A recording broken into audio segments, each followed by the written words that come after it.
Hey, what's going on YouTube? Alabama Reloader here. Short video today. It's about to start pouring down rain over here at the house. I wanted to try to get out and get some range footage. I've got a ton of stuff loaded up across multiple calibers or multiple cartridges. I really need to get to the range. Haven't been able to. Looks like rain is in the forecast for like the next week. And I'm heading to Hoover this weekend. And then Sunday I fly to DC for work. So, might be a minute before I can actually get to the range. But I wanted to bring you an update on this guy. So this is, you guys have seen this already on the channel. This is the $150 270 Winchester that I picked up over at Mr. Big Guns in Huntsville. And it was 150 bucks because I had a $100 gift certificate that was a gift to me. And then I went in there, it was used, sitting on the rack. I asked them how much it was 270.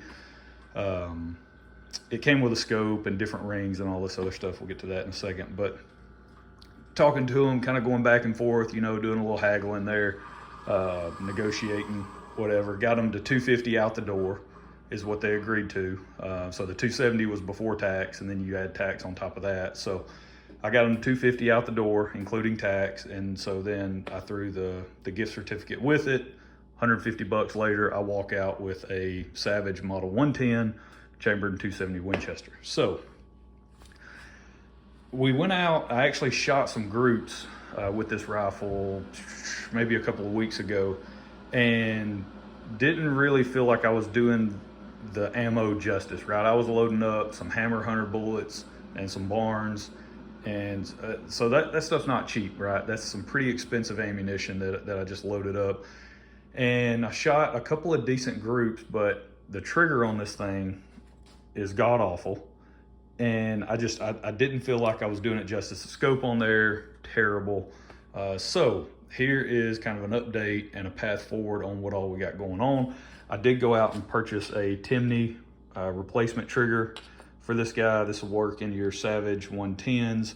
The issue though that I had with this is I went to install it, and this back portion, essentially on the factory trigger for this 110, this back portion from here back pretty much doesn't exist. And so, yeah, so this is how you set your pull weight, your trigger pull weight. It's got the spring in there. It doesn't work that way on a factory 110. At least this older model. This is an older model, 110, I think made in the 90s. So I went to install it, and it does not fit in this stock. This back portion extends way too far back. It hits the stock when you try to install it. There's a little, basically like a mounting hole right down here for the trigger guard. There's a piece of wood in there that's where that screw goes into. And that's essentially what it hits every single time you try to install it. And so obviously I can't, shave that off. Right now I can't install my trigger guard. So it's kind of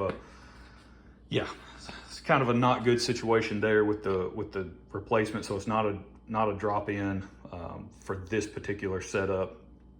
And what else? The other thing I did notice, kitchen's kind of a mess, but up here on the front of the fore end of the stock, I did notice after that range session, I looked at it a little bit closer. We were making contact. This barrel was not free floated like it was supposed to be. It was making contact at the very front of the stock. So I went in while I had this thing apart, sanded that down. Now it's fully free floated. Life is good there with the barrel. I did go ahead and take off the rear and forward sight, so the rear sight with the little wings there, took that off, and then took off the front post because the front post wasn't there anyway. And so I just wanted to go ahead and take those off. And then the rings, they were just those cheap, like see-through rings that you mount a scope, and then you can look through them for the iron sights, right? That is good if you're gonna leave the iron sights on there. That wasn't my plan. So went ahead, pulled those off, which that was an ordeal. I should have filmed that because that was an absolute disaster. And I bought these DNZ. These are the first DNZ rings I've ever owned, but I've never heard bad things about them. This is the Game Reaper version. And you have to be careful, or at least in this one, this has the flat back on the receiver here. This is flat, the front portion is rounded, so you really have to make sure you're purchasing the right set when you go in. So have to pay very careful attention to that. I got the right ones the first try, and these are the 1-inch mediums, I do believe. And these were on sale at Midway, which is why I picked them up. They were like $50, which is a really good deal. I've never heard anything bad about these guys. Made in the USA, so if you're big into that kind of stuff. Went ahead and got those all mounted up. It tells you your torque settings and all that. So there you go. Let's see. Oh, so on the scope rings, on the mounts, it was just an absolute disaster. You can actually see where I nicked the receiver there with my Dremel tool, because the screws that were holding the other mounts in place, they were so rounded off, right? They were hex key, but they were so rounded off. I mean, I couldn't get anything in there to get them off. And so essentially what ended up happening, I took my Dremel and man, I was slicing and dicing, got those old rings off. They were aluminum, so cut right through it pretty quick. But I got those off, and then got down to just where it was the base portion. I chopped off basically on the side, so I had the base portion and the screws in there, and I was able to go in, slot those, and then get them out, right? So it ended up working out, but it was a headache. Aluminum shavings everywhere. I had to go in, clean everything up, strip the rifle down, clean it up again. But good to go there. So now barrel, free floated. We've got a really nice set of rings on this guy, and it will work with a 50 millimeter objective. I did check that. I've got that cheap Winchester 3-9x50 1-inch tube scope that I've got that came off that 30-06. I put it on here just to check and verify spacing, and it does. It worked perfect. That 50 mil comes down, and it's still, you've got a gap right above the barrel. No issues whatsoever. So I just wanted to double check that. But these are the D&Z Game Reaper mediums, the 1-inch mediums. What else? So the trigger's still garbage. We're pulling 6 pounds. I did pick up a Lineman trigger weight gauge. Picked that up. I just wanted to know exactly what we were pulling. We're pulling 6 pounds on this trigger. Consistently, it's like 5 3/4 to 6 pounds is what I'm getting on average. That's pretty terrible, especially considering, man, I was so excited for this thing because you can adjust it down to like a pound or something like that, something crazy, a pound, or I think maybe even less than a pound.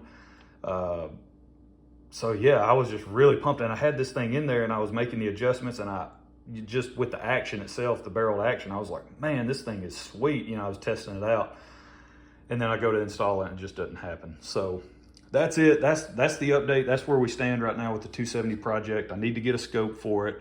I'm gonna eventually have to get a different stock because I'm gonna want to put this trigger in there. It's just such a sweet trigger. I picked this up on sale also at Midway.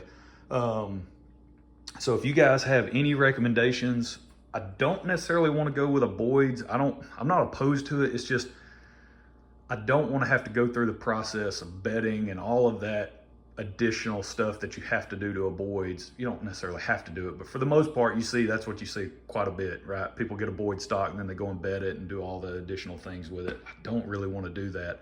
I would like just to simply pull this out, put it in a new stock, install this trigger, and roll on, right? Because eventually what I want to do also, so I need stock recommendations, and then I also need barrel recommendations. I was looking online. Uh-oh, there goes Rambo. He's our employee of the month every month. But I would like some barrel recommendations because I do want to pick up a new barrel. I want to keep it in 270 Winchester, just a straight, Savage replacement barrel. I think they sell like the pre-fits. I think Midway has some. There may be ER Shaw barrels. I think it's like a 1 in 10 twist, stainless. maybe 250 bucks, right? I was looking at that. So if you guys have any other recommendations on a barrel, let me know. I don't want to spend a ton of money, but at the same time, I don't feel bad spending some money on this setup simply because we paid 150 bucks for it, right? So essentially we paid 150 bucks for the action is what we did, right? And now we can just take that and then modify as we see fit. So I need to get a scope, get that sucker installed, and then go out and reshoot, because I'm not going to wait around on getting a stock and a barrel and all this other stuff. I do want to go ahead and shoot that ammo, even though I can't install the Timney trigger. I do want to go ahead and just shoot it with the modifications we've made to this point. So that's our update there. One cool thing that I saw when I opened up I was not expecting this in the Timney trigger package, Let Go and Let God. So this is a poem by Loretta P. Burns, and it's pretty straightforward here, as you can read that. I'll give you a second to read through that. So basically, you know, it's just saying, as children bring their broken toys with tears for us to mend, I brought my broken dreams to God because he was my friend. But then instead of leaving him in peace to work alone, I hung around and tried to help with ways that were my own. At last, I snatched him back and cried, "How could you be so slow? My child," he said, "what could I do? You never did let go." So I went to their website because I had no idea. I was like, I didn't know Timney triggers. I didn't really know they took that kind of a stance, right? I mean, that seems like a pretty bold position to take for a company sending this type of material out. And so I went and looked online, and then they did have a little blog post about this particular poem. And apparently the founders of Timney, it was something that they felt so strongly about that they included this in every single order. And I thought that was cool. And so they're actually, they're continuing that tradition on. Now, when you read the explanation of their version of it, right, of their take on it, they don't necessarily, you kind of get the feeling that, okay, maybe they don't necessarily, they're not pushing the, you know, let go and let God deal with it, right? You kind of pick up on that because in the explanation, they say in life, bad things are going to happen. Certain things are going to happen to you. You've got to learn to let go and trust others to help out, right? Man, if they would have just taken that a step further and just say, put your faith and trust in God, that would have been a very powerful statement, right? Coming from a company like this. It is good that they send out this type of material, right? Because it gets people intrigued. You go, man, that's interesting. What's that about, right? You read it. So it's really cool that's being put in front of people. Basically, everyone that purchases a trigger, if you take the time to read it. So yeah, that's really good. Just overall life advice and a good reminder. When I read that, I was like, oh my goodness, man. So often, you know, we get hung up in trying to do things our way. My coffee's done. And we just can't seem to get out of our own way, right? And even when we turn to God and we're like, man, you know, God, I'm so frustrated with this situation, with that situation, whatever it may be, but yet we fully don't let go, right? We still hold on to it, and we still want to try to, you know, be like, God, I want you to move, and I want you to work, and I want you to come through for me in this particular instance, but I don't want to really let go of everything, right? I don't want to really let go of all the control that I have over the situation, even though realistically you probably don't have any. So that's just a good reminder, man. I just wanted to share that today with this video. So just, you know, again, if you guys are looking for a church home, man, I really encourage you, come visit us at Sheepgate Christian Fellowship over in Paint Rock Valley, Alabama. Man, we'd love to have you. Wednesday night is actually, so Wednesday, this video is getting posted right now.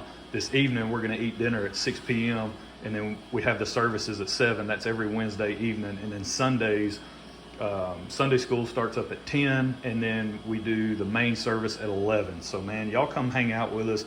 We would just love to have you. You know, if you're looking for a church home or you just have no clue and you're like, man, I hear about this God thing, I just want to check it out, see what it's all about. Man, come hang out with us. No pressure, no, you know, we're not going to make you join the church. We're not going to throw holy water on you right there. You know, who knows? Maybe. No, I'm just kidding. But yeah, just come hang out with us, man. We'd really enjoy it. Just love to have you.